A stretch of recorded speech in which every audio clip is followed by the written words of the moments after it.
wabarakatuh. Halo Sobat Sehat, perkenalkan saya Tunyung Saptikasari, bidan ruang teratai RSUD Cilacap. Pada kesempatan kali ini, saya akan menjelaskan tentang tanda bahaya masa nifas dan konseling kepada ibu tentang tanda bahaya masa nifas. Masa nifas merupakan suatu kondisi di mana organ reproduksi akan kembali seperti semula setelah melahirkan.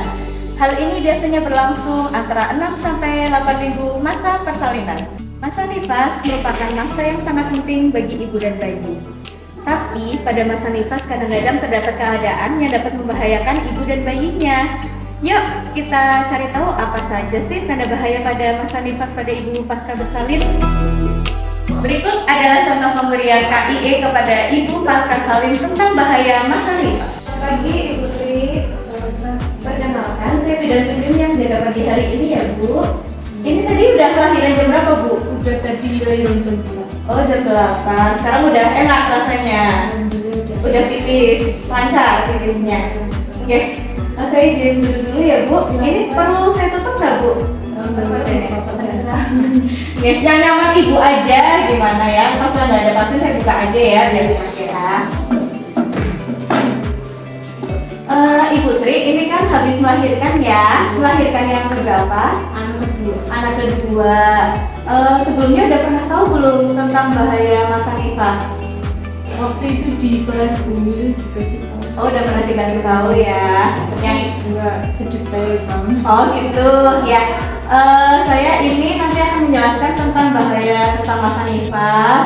Gunanya agar ibu lebih tahu ya, lebih paham. Jadi nanti kalau ada kondisi-kondisi yang membahayakan dapat segera untuk mencari penanganan seperti itu. Bersedia nggak Bu untuk dikasih edukasi nanti? Siap aja. Oh, mau ya. Oke. Ibu Tri punya buku ini ya, KIA ya. Oke. Sebelumnya yang di kelas bumil itu tentang bahaya masa nifas itu gimana Bu? Yang ibu tahu dulu. Bahaya masa nifas. Tandanya apa aja? Habis melahirkan keluar darah banyak banget. keluar darah. Benar. Terus ada apa lagi? Nanti siap lupa. Lupa ya Bu ya, udah konsen pokoknya mau lahiran gitu ya sekarang ya. Iya, nanti akan saya jelaskan beberapa tanda bahaya masa nifas ya. Semoga dengan penjelasan ini ibu jadi lebih memahami ya. Bisa dilihat di buku KIA-nya ya Bu. Ini saya juga punya leaflet juga, monggo sambil dibaca boleh, sambil dilihat. Kemudian nanti saya bagi juga leafletnya ya Bu. Ada beberapa kondisi Bu pada masa nifas yang dapat membahayakan ibu. Yang pertama adalah postpartum blues. Ini Bu, postpartum blues itu adalah perasaan ibu sedih atau tidak mampu merawat bayinya. Ini biasanya lebih sering ke anak yang pertama atau anak yang kedua kesini tapi jarak kelahirannya cukup lama. Jadi mungkin kayak lupa gitu ya untuk merawat bayinya. Gitu. Terus yang kedua adalah ibu tahu-tahu kok jadi nggak nafsu makan. Padahal kan ibu harus produksi asinya banyak ya untuk bayinya. Untuk nyusuin bayinya, terus ibu nggak lemas, biar tetap sehat gitu. Jadinya apabila ada kehilangan nafsu makan dalam jangka waktu yang lama Bu, nggak cuma sehari 2 hari, apalagi sampai menimbulkan berat badannya jadi turun, itu juga patut diwaspadai ya. Terus yang ketiga adalah payudaranya terasa merah, panas, terus jadi sakit. Mungkin juga itu terjadi pembengkakan payudara bisa, atau coba misalnya ibu biasa pakai BH yang ketat ya Bu, barangkali karena itu juga dicoba pakai yang jangan terlalu ketat, nanti nyerinya berkurang. Atau sambil dilihat puting susunya, kalau nyusunya dilihat ya Bu, puting susunya lecet atau enggak. Kalau misalnya puting susunya lecet, berarti nanti diobatin dulu. Jadi nanti perlu untuk cara menyusui yang benar, biasanya di buku KIA juga udah ada, nanti bisa sambil dibaca-baca itu udah lengkap semua gitu, cara merawat payudara, cara menyusui yang benar. Terus selanjutnya adalah tromboflebitis Bu. Ini istilahnya asing ya Bu, tromboflebitis ya. Tromboflebitis itu adalah peradangan yang menyebabkan bekuan darah, sehingga aliran darahnya tidak lancar, terus terjadi pembengkakan ini Bu, kayak gini nih. Di kaki, di betis, kayak gitu ya. Itu namanya tromboflebitis, terjadi pembengkakan. Itu bukan varises. Oh enggak, ini kalau varises kan ininya aliran darahnya. Kalau ini sampai bengkak ini merah, sampai merah semua, sampai sininya gede-gede, bengkak merah gitu ya. Itu otomatis kan gejala juga susah gitu. Jadi harus cepet-cepet periksa ya.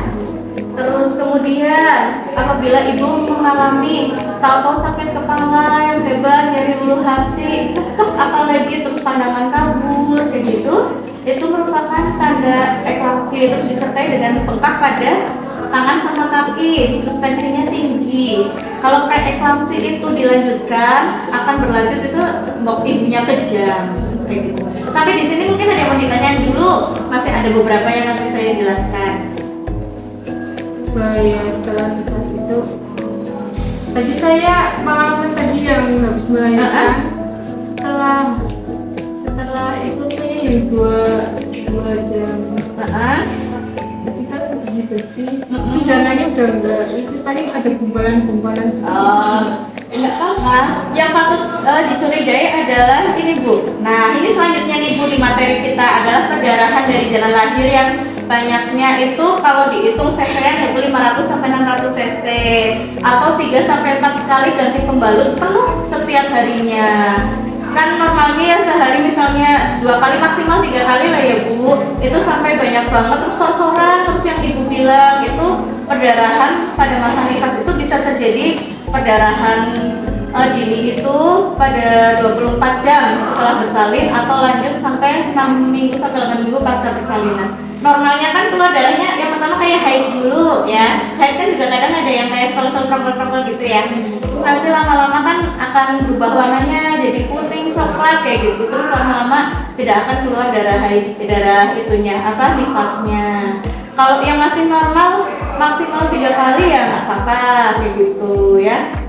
Itu ya. Terus selanjutnya apabila ibu nanti di rumah tuh Bu makannya normal, teratur, atau saya demam ya, muntah ya gitu, terus buat pipis kok rasanya nyeri ya kayak gitu kan, kemungkinan terjadi infeksi saluran kemih juga kayak gitu. Ini disebabkan karena mungkin bisa aja Bu dari luka-luka jahitan yang nggak bagus kayak gitu, terus ada pembengkakan di daerah-daerah yang tadi dijahit kayak gitu. Makanya kalau habis lahiran itu sebenarnya tidak ada aturan untuk ini, untuk untuk larangan makan, apa aja boleh gitu ya. Terus kemudian ibu panas nih, demam, kok saya rasanya semangat ya gitu ya, ternyata suhunya dicek 38. Terus kemudian darah nifasnya kok bau kayak gitu ya, terus rasanya panas, nyeri kayak gitu kan, tidak ada yang menghasilkan juga itu ya, kadang-kadang ada infeksi seperti itu. Begitu Ibu Tri. Di sini juga di buku nanti Ibu bisa baca-baca di rumah ya. Nanti juga kalau mau saya bawakan untuk leafletnya ini. Mungkin ada yang mau ditanyakan? Enggak ada. Ya, Udah saya pelajarin sih. Iya itu bukunya udah lengkap banget Bu. Ya, kalau gitu coba saya tanya Bu. Tadi ya dari beberapa tanda bahaya masa nifas mungkin bisa menyebutkan beberapa yang termasuk tanda bahaya nifas. Ada apa aja? Pendarahan lewat jalan lahir, Terus demam lebih dari 2 hari. Di sini banyak sih. Gitu. Tapi sudah maksud ya Bu? Iya. Ya, tentang tanda bahaya masa nifas ya. Nanti ya Ibu Tri kalau di rumah, bapaknya ya Pak, nanti kalau misalnya ibunya, Pak, aku kok panas, demam, terus aku nggak pengen makan, ya gitu ya. Nanti harus segera ke fasilitas pelayanan kesehatan terdekat, bisa ke bidan, bisa ke puskesmas, gitu. Nanti kalau memang perlu dirujuk ke rumah sakit. Gitu. Ya, terima kasih Ibu Tri. Sedikit tentang tanda bahaya masa nifas yang dapat saya berikan kepada Ibu. Semoga bisa menjadi kedepannya apabila ada tanda-tanda tersebut langsung untuk ditangani ya. Semoga sehat selalu Ibu sama bayinya sama bapaknya, senantiasa ngasih dukungan ya Pak, karena psikologis Ibu sangat penting saat nifas. Itu ya Bu. Terima kasih. Oke, makasih. Sobat sehat, demikian contoh edukasi tanda bahaya pada ibu masa nifas. Semoga bermanfaat.